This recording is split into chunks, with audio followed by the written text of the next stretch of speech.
Headlines sponsored by Bhushan jewellers, एहसास अपनेपन का। मुख्यमंत्री जयराम ठाकुर ने की शिमला जिले में कोरोना स्थिति की समीक्षा। जिले के अस्पतालों में बिस्तरों की क्षमता बढ़ाने के दिए निर्देश ताकि मरीजों के लिए बिस्तरों की न आए कमी।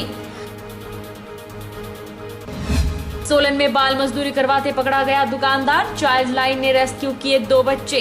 दुकानदार बच्चों से सुबह 9 बजे से शाम 9 बजे तक करवाता था काम। खनेरी अस्पताल में खामियां उजागर होते ही व्यवस्थाओं को सुधारने का काम तेज। ऑक्सीजन रेगुलेटर और बिजली उपकरण हुए दुरुस्त। 4 जिलों को स्वास्थ्य सेवाएं मुहैया करवाता है खनेरी। और प्रदेश के कोरोना संक्रमण से प्रभावित जिला में कोविड सेवाएं देंगे हिंदुस्तान स्काउट एंड गाइड के 100 वॉलंटियर। मंडी, कांगड़ा, ऊना और चंबा प्रशासन को स्टेट कमिश्नर ने सौंपा प्रस्ताव। नमस्कार, आप देख रहे हैं एचपी 24x7। मैं हूं जनीशा। मुख्यमंत्री जयराम ठाकुर ने शिमला जिले में कोरोना स्थिति की समीक्षा करते हुए जिला प्रशासन और स्वास्थ्य विभाग को बिस्तरों की क्षमता बढ़ाने के निर्देश दिए ताकि जिले में कोरोना मामलों में तेजी से वृद्धि होने की स्थिति में मरीजों के लिए बिस्तरों की कमी न आए।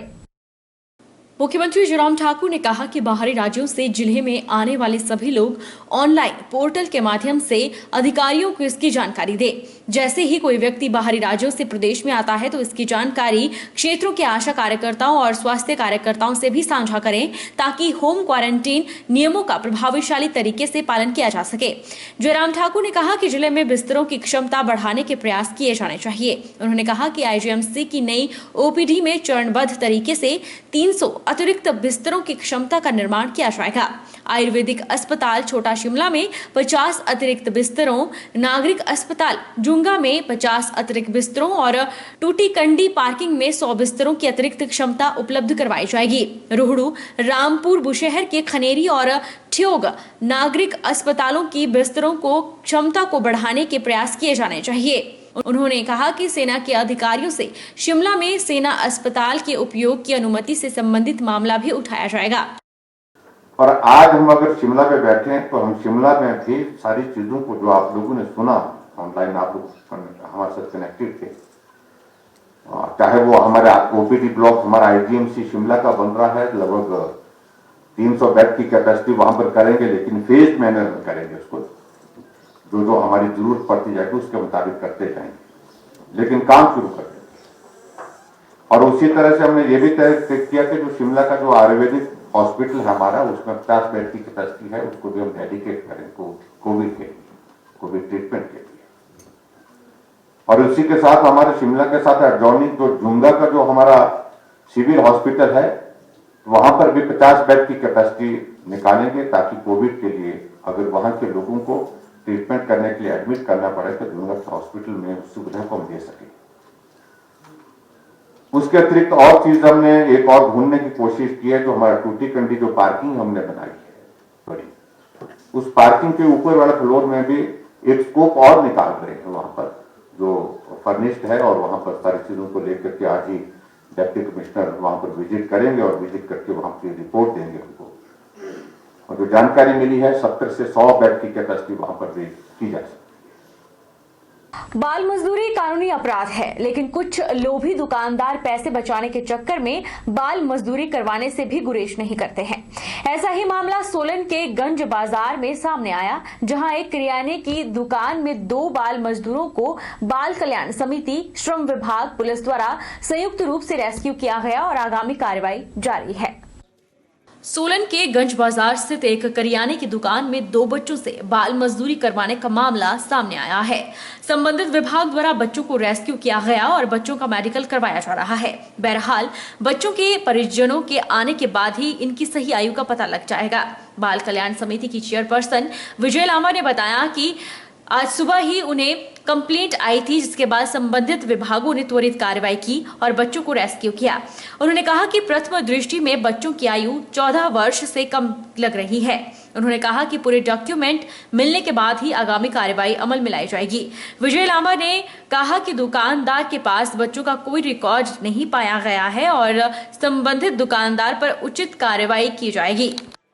ये मामला 1098 पे किसी कंप्लेंटर ने कंप्लेंट किया था कि ऐसे बाज़ार में एक शॉप पे छोटे बच्चे काम पे लगे हैं, तो उसकी एवज़ में ये कार्रवाई की गई है। फर्दर इन बच्चों को अभी CWC के पास ये आएंगे, मेडिकल होगा, मेडिकल के बाद फिर अगर पेरेंट्स होंगे, पेरेंट्स को रिस्टोर करना है या इनको चाइल्ड केयर इंस्टीट्यूशन में भेजना है, वो इनकी सिचुएशन को देख के ही पता चलेगा। ये अभी करियाने की दुकान पे काम कर रहे थे और सुबह 9 बजे से लेके और 8:30 बजे तक, जो इन्होंने बताया है बच्चों ने, 8:30 बजे तक काम कर रहे थे।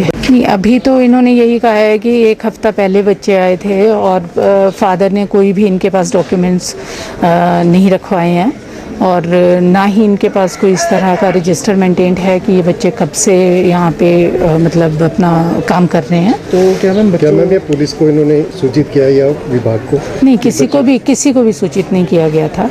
उसी एवज में फिर ये कार्रवाई की गई है।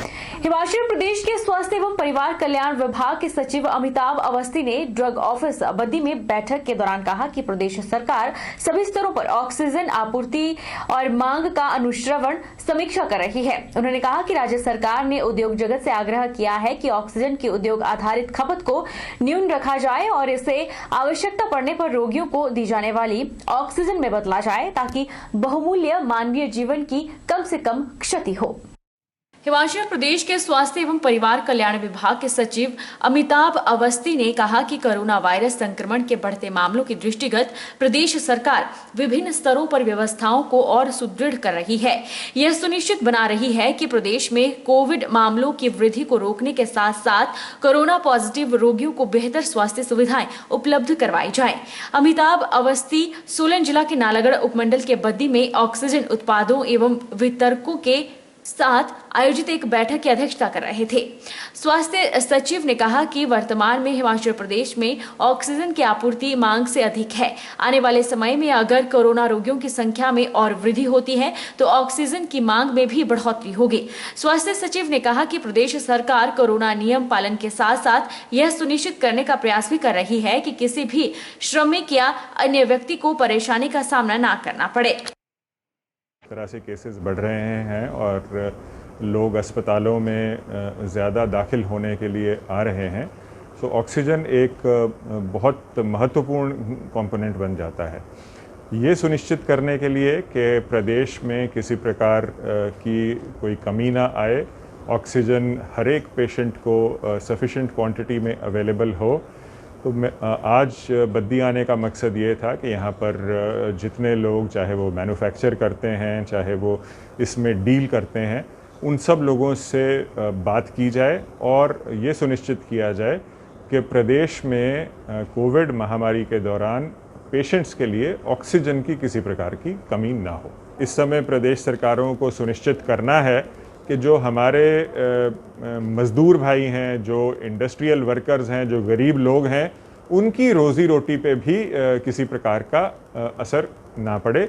इसलिए RT-PCR प्रदेश में आने के लिए आज रात से मैंडेटरी हो जाएगा, लेकिन हमने उसमें अभी एक छूट का प्रावधान रखा है कि जो इंडस्ट्रियल यूनिट्स में हमारे लोग काम करते हैं, उनके पास आई कार्ड या कोई प्रूफ हो तो वो उससे उनका काम प्रदेश में एंटर करने के लिए चल जाएगा।